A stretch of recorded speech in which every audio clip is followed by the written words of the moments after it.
সে জান্নাতে প্রবেশ করেই ফেললো, লাম ইয়ামনাহু, তাকে বাধা দিল কি? ইল্লাল মাউত, মৃত্যুতে তাকে বাধা দিয়ে রাখলো। অর্থাৎ মৃত্যুবরণ করা ছাড়া তো কোনো মানুষ জান্নাতে প্রবেশ করতে পারবে না।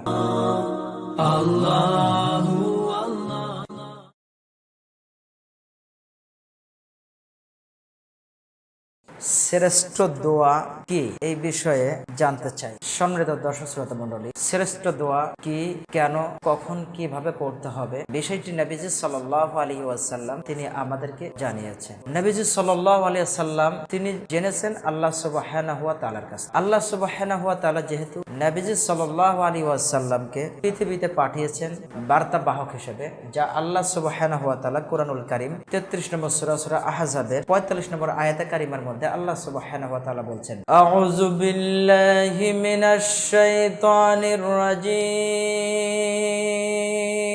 বিসমিল্লাহির রাহমানির রাহিম, ইয়া আইয়ুহান নাবিয়্যু ইন্না আরসালনাকা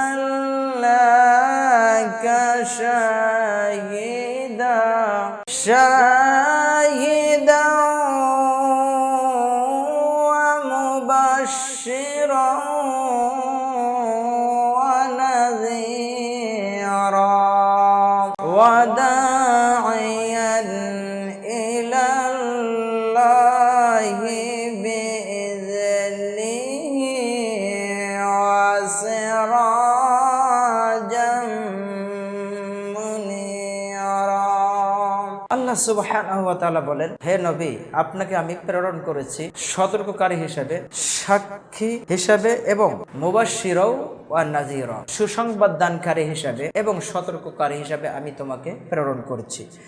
সম্মানিত দর্শক শ্রোতা মণ্ডলী, নবীজি সাল্লাল্লাহু আলাইহি সাল্লামকে আল্লাহ সুবহানাহু ওয়া তাআলা আমাদের কাছে পাঠিয়েছেন, অর্থাৎ পৃথিবীবাসীর জন্য তিনি এসেছেন আল্লাহর পক্ষ থেকে বার্তাবাহক হিসেবে সবকিছু জানিয়ে দেওয়ার জন্য। যা আল্লাহ সুবহানাহু ওয়া তাআলা নবীজিকে জানিয়েছেন, আমাদেরকে তিনি জানিয়ে গিয়েছেন। আল্লাহ রাসূল সাল্লাল্লাহু আলাইহি সাল্লাম তার শিখানো শত শত দোয়া আছে, তার মধ্য থেকে যেহেতু প্রশ্নকারী ভাই জানতে চেয়েছেন শ্রেষ্ঠ দোয়া সম্পর্কে, শ্রেষ্ঠ দোয়ার মধ্য থেকে আমরা ইসলামুল মুসলিম সহ একাধিক হাদিস গ্রন্থের মধ্য থেকে যে সকল দোয়াগুলা শ্রেষ্ঠ হিসাবে পেয়েছি, সহিহ বুখারী, মুসলিম, আ'বদ, নাসাঈ, তিরমিজি, দারমি, দাইলাই সহ ইত্যাদি যে সকল কিতাবগুলি রয়েছে, এই সকল কিতাবের মধ্য থেকে সর্বশ্রেষ্ঠ দোয়াগুলোর মধ্যে আমরা যেটা আপনাদের সামনে উপস্থাপন করতে যাচ্ছি, আল্লাহ রাসূল সাল্লাল্লাহু আলাইহি সাল্লামের একটা অভ্যাস ছিল, আদত ছিল, তিনি সর্বদাই আস্তাগফিরুল্লাহ পাঠ করতেন, অর্থাৎ আল্লাহ তুমি আমাকে ক্ষমা করে দাও। এছাড়া আস্তাগফিরুল্লাহর সাথে আরেকটু যোগ করে নবীজি সাল্লাল্লাহু আলাইহি সাল্লাম পাঠ করেছেন,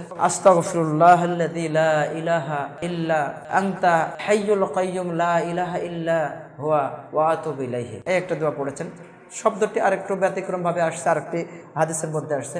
আল্লাহ রাসূল বলতেন, আস্তাগফিরুল্লাহাল্লাযী লা ইলাহা ইল্লা হুয়াল হাইয়ুল কাইয়্যুম ওয়া আতুবু ইলাইহি। দুই রকম বর্ণনায় আসছে। সম্মানিত দর্শক শ্রোতা মণ্ডলী, এই দোয়াটা আমরা পাঠ করতে পারি, আস্তাগফিরুল্লাহাল্লাযী লা ইলাহা ইল্লা হুয়াল হাইয়ুল কাইয়্যুম, আল্লাহ তুমি আমাকে ক্ষমা করে দাও, তুমি হলে চিরঞ্জীব, তুমি হলে চিরস্থায়ী, তোমার সমকক্ষ আর কেউ নাই, ওয়া আতুবু ইলাইহি, আর আমি তোমার কাছে তওবা করছি, তোমার দিকে ফিরে আসছি, তোমার কাছেই আমার কৃতকার্য অপরাধের জন্য অনুতপ্ত হচ্ছে। এই একটি দোয়া পাঠ করুন।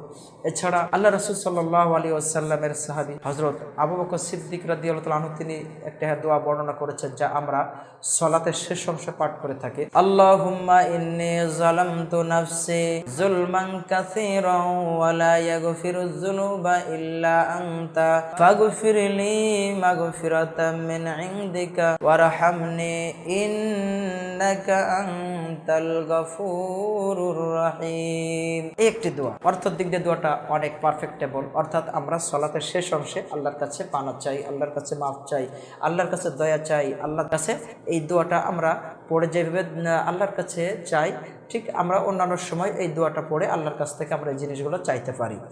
এছাড়া আল্লাহ রাসূল সাল্লাল্লাহু আলাইহি ওয়াসাল্লাম, যা সহিহ বুখারীর মধ্যে আসছে, শাদ্দাদ ইবনে আউস রাদিয়াল্লাহু তাআলা থেকে বর্ণিত, যেটা দোয়ার জগতে পৃথিবীতে যত দোয়া আছে নবীজি সাল্লাল্লাহু আলাইহি সাল্লাম এই দোয়াটাকে সর্বশ্রেষ্ঠ সাইয়্যিদুল ইস্তিগফার উপাধি দিয়ে গিয়েছেন। আমরা সেই দোয়াটি পাঠ করতে পারি, যা সহিহ বুখারী সহ একাধিক হাদিস গ্রন্থে আসছে। আল্লাহ রাসূল সাল্লাল্লাহু আলাইহি সাল্লাম বলেছেন, আল্লাহুম্মা আনতা রাব্বি লা ইলাহা ইল্লা আনতা খালাকতানি ওয়া আনা আলা আহদিকা ওয়া আনা আলা আহদিকা ওয়া আদিকা মাস্তাতা'তু আ'উযু বিকা মিন শাররি মা সানা'তু আবুউ লাকা বিনি'মাতিকা আলাইয়া আবুউ বিযামবি ফাগফিরলি ফাইন্নাহু লা ইয়াগফিরুয যুনুবা ইল্লা আনতা। এই দোয়ার জগতের সর্বশ্রেষ্ঠ দোয়া, সাইয়্যিদুল ইস্তিগফার। ইস্তিগফার করার জন্য সর্বশ্রেষ্ঠ যে দোয়া, এটা হচ্ছে সেই দোয়া। সুতরাং সম্মানিত দর্শক শ্রোতা মণ্ডলী, আমরা হাদিসের আলোকে এই দোয়াগুলা প্রাথমিকভাবে আয়ত্ত করে মুখস্থ করতে পারি। নবীজি সাল্লাল্লাহু আলাইহি সাল্লাম এই সাইয়্যিদুল ইস্তিগফারের সম্পর্কে বর্ণনা করেছেন, কেউ যদি সকালে এই সাইয়্যিদুল ইস্তিগফার পাঠ করে, তাহলে সে যদি সারা দিনের মধ্যে মারা যায়, সে মারা গেলে পরে আল্লাহ পাক রব্বুল আলামিন তাকে জান্নাত দান করবেন। সুবহানাল্লাহ। পক্ষান্তরে আবার যদি সে সন্ধ্যায় পাঠ করে, তাহলে সারা রাত্রের মধ্যে, পুরো রজনীর মধ্যে যদি সে মারা যায়, আল্লাহ সুবহানাহু ওয়া তাআলা তার ওই বান্দাকে মাফ করে দিবেন, জান্নাত দান করবেন। সুবহানাল্লাহ বিহামদি।